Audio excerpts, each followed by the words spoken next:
જય ખૂંખાર મેલડીમાં બાળેજા ધામ રામ માડી રામ. મેલડીનું એક નારિયેળ ભૂલી જાઓ તો મેલડી પેઢીઓ સુધી ના છોડે. શું કીધું ખૂંખાર મેલડીમાં? ચલો જોઈએ વિડીયોમાં.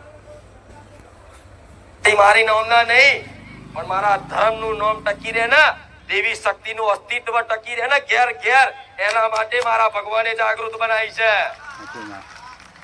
નહીં તો લોકો આજ માતાઓને ખાલી નોની અમથી કોમ વાળી સમજી લીધી હતી બધાએ કે માતા એટલે શું, નારિયેળ લાલન કોમ કરી આલે, ના થઈ જાય તે થઈ જાય. અરે માતા તો એ છે તમારો જન્મથી લઈ અને છેક મોક્ષ સુધી તમારી માં, તમારી કુળદેવી જોડે જોડે રહે. એ ઉદ્દેશ પૂરો કરવા માટે તમારી જોડે જ રહેતી હોય 24 કલાક. પણ દીકરાનો માર્ગ અવરો હોય છે. તમારે ખરેખરમાં તમારી માતા સિવાય તમારો કોઈ માર્ગ હોવો જોઈએ તો કે મારી ભક્તિ જ આખો દાડો કરીશું તો કોમ ધંધો કોણ કરશે? આવો પ્રશ્ન થતો હોય. દીકરી એવું કે મારી આખો દાડો ભક્તિ જ કર્યા રાખીશું તો અમે ઘરનું કોમ કોણ કરશે?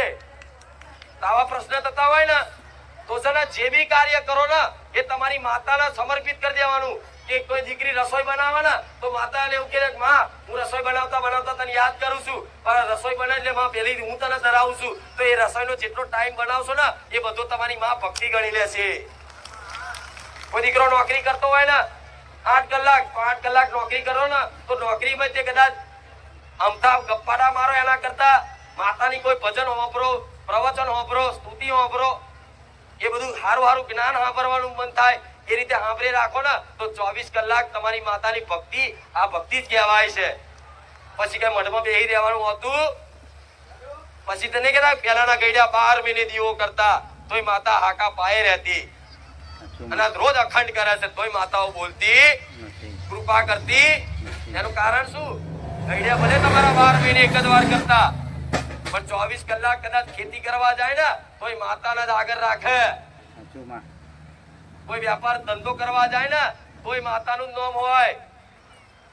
કોઈ ગામે મળે ને તોય કે જય મા કાળી, જય માતાજી, રામ રામ. જોયું છે ને બધું પહેલાના જમાના? ગમે તો ચોક મહેમાન ગતિએ જાય ને તોય કે છે રામ રામ, જય માતાજી, આવું બધું બોલતા. એટલે એમના મુખેથી 24 કલાક માતાનું નામ ને એમનું સ્મરણ રહેતું ને એટલે માતાઓ 24 કલાક. કોઈ કહે છે કે અમારા બાપ દાદાને પાઘડીએ માતા હતી, કોઈ કે અમારા બાપ દાદાના કોડે માતા હતી, કહે છે ને આવું બધું. કોઈ અમારા બાપ દાદા કંડિયામાં માતા હતી, આ બધું કહે છે ને. તો તમારી માતાઓને મોટા મઢ નહીં જોતા, તમારા વડવાઓની પાઘડીએ રમવા વાળી તમારી માતાઓ છે. અને એ પાઘડી એવી માતાને કદાચ પાઘડીમાં રાખે ને તો તમારા એ વડવાઓનું પાઘડી ક્યારે કોઈના શરણમાં ના પડવા દે એ તમારી માં છે. પણ આવો હેત ને પ્રેમ જોઈએ છે માતાઓને, તારે કૃપા થાય. એમને એમ થાય મારી અમારે બધું કરું પણ અમને કશું આવડતું નહીં. અલે વિધિની જરૂર નહીં. આમાં કોઈ વિધિની જરૂર કે આ રીતની વિધિ કરો તો કુળદેવી પ્રસન્ન થાય, 5 ચાંદલા કરો, સાથ્યો દોરો તો જ પ્રસન્ન થાય. અરે કોઈ દીકરાને સાથ્યો ઊંધો દોરતા આવડે ને તો એ માતા સ્વીકાર લે કે દીકરાને ભલે હજુ જ્ઞાન નહીં પણ એનો ભાવ ચોખ્ખો છે. થાય કે નહીં એવું? કોઈ દીકરાને આરતી ઉતારતા ના આવડતું કે ઊંધી આરતી ઉતારે ને પણ માં જોતી હોય કે દીકરો ભલે આરતી ઊંધી કરતો મારી પણ દીકરાનો ભાવ તો જો. એ ભાવને જોવો છે. એ તમારા એ વિધિની નિયમો નહીં જોતી, એ પ્રક્રિયા નહીં જોતી, એને ખાલી ભાવ જોઈએ છે.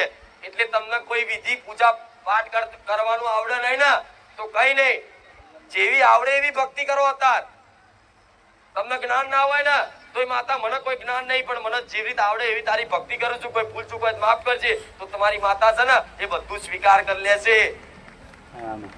નહીં તો અમુક લોકો તો એવું વિચારે કે માતાનું કે ભક્તિ કરવી એટલે રમત વાત નહીં, જેટલું ડગલે પગલે ધ્યાન રાખવું પડે. સેજ ભૂલ થઈ જાય કે માતા પાડી દે એટલે આ બધા વેમ કાઢ નાખો, ડર કાઢ નાખો. તમારી માં કરુણામય છે, દયાળુ છે.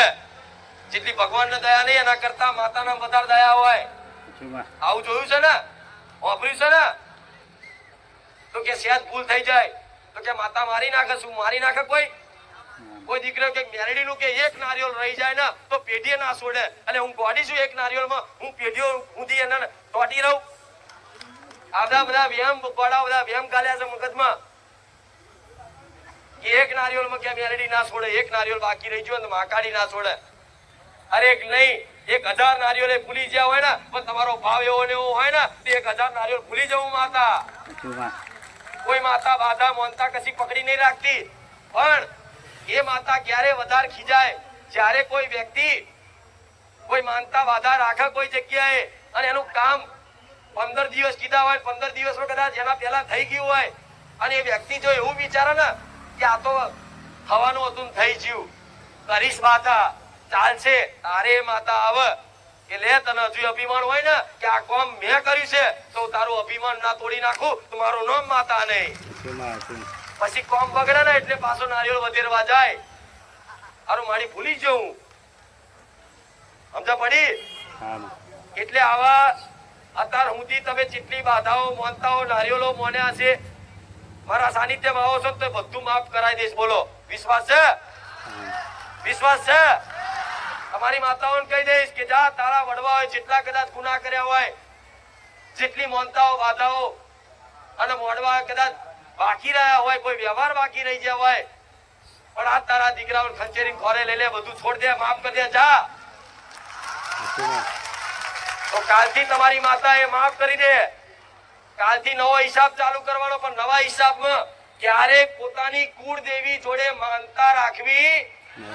આ દરેક દીકરા દીકરીઓ દરેકને જેટલાને મારો અવાજ સંભળાતો હોય દરેકને કહીશ, ક્યારે પોતાની કુળદેવીની માનતા કે બાધા રાખવી. કેમ? કેમ? એ તમારી માં છે, તમે એના હકથી કહી શકો છો, પ્રાર્થના કરીને કહી શકો છો, એને નમન કરીને કહી શકો છો.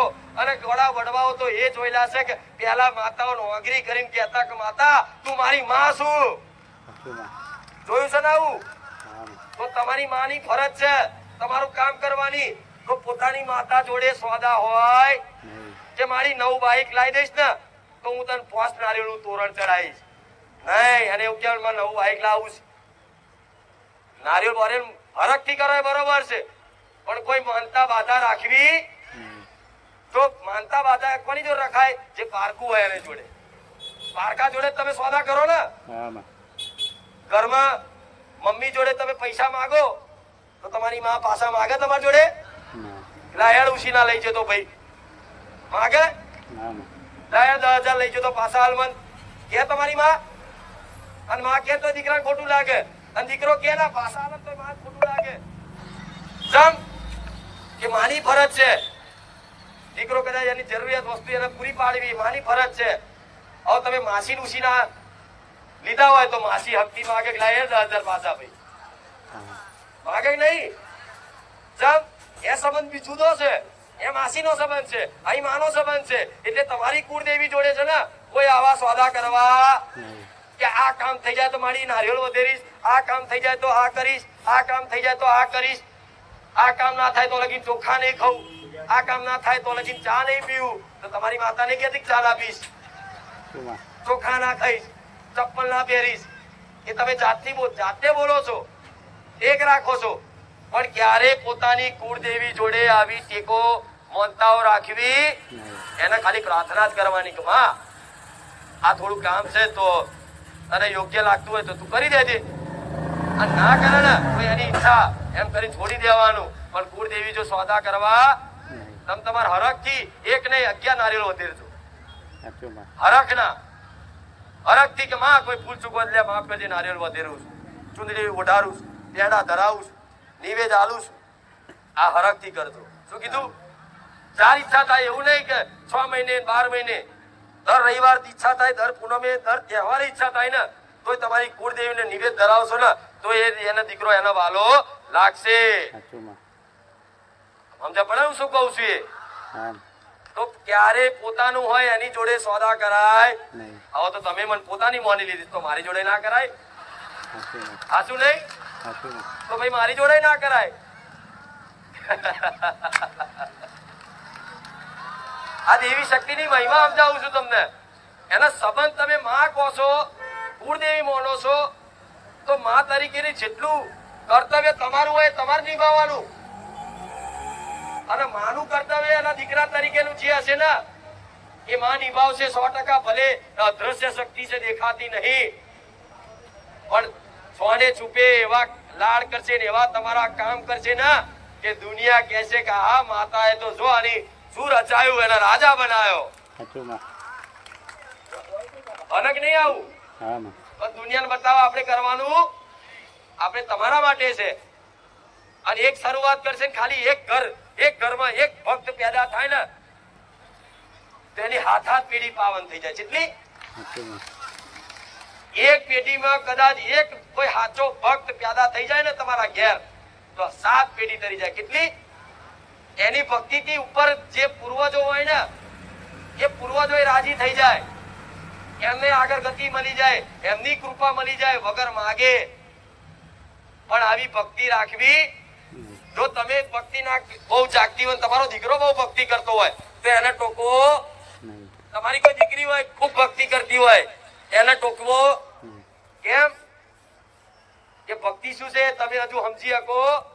એ તો જે જાતે કરતું હોય ને ભક્તિ ભગવાનની માતાજીની, એને ખબર હોય ભક્તિ શું છે. એટલે કોઈની ભક્તિ કોઈ કરતું હોય તો ઘરમાં દખલ કરવી. આ ખાસ ધ્યાન રાખજો. નકર જો અમુક તો બહુ દીકરો કદાચ માતાની સેવા પૂજા કરતો હોય ને તેના મા બાપ એવું કે બહુ માતા માતા ના કરાય, તો શું થઈ જાય માતા માતા કરવાથી? હે આ બધા છે ને ખોટા ભ્રમ, એમ કાઢ નાખો ગોળાઓ. માતા અધ્ય શક્તિ છે, જગતજનની છે. જેટલી બી આ શક્તિ ઉર્જા છે ને એ બધી દેવી શક્તિની છે. જેટલી ચેતના છે ને તમારી અંદર, એ ચેતના છે ને એ ચેતના દેવી શક્તિની છે. એ પાર્વતીની અંશ બધી માતાઓ એ બધી જગ્યાએ વ્યાપ્ત છે. ખાવશો તમે પણ અંદર જે પાચન થાય છે ને એને કહેવાય પાચન શક્તિ. એ પચન તે મારા જેવી શક્તિ કરે છે અંદર. આ શું ખોટું? એટલે તમારી માતાઓ કણ કણમાં છે એવું માની અને બસ એની ભક્તિ રાખો ચોખ્ખી, કોઈ સ્વાર્થ નહીં. ભલે આવતા રવિવાર વાત કરી નહીં, મારા દીકરાના ચપ્પલ નતા રહ્યા, વાપર્યો હશે જેને વાપર્યો છે.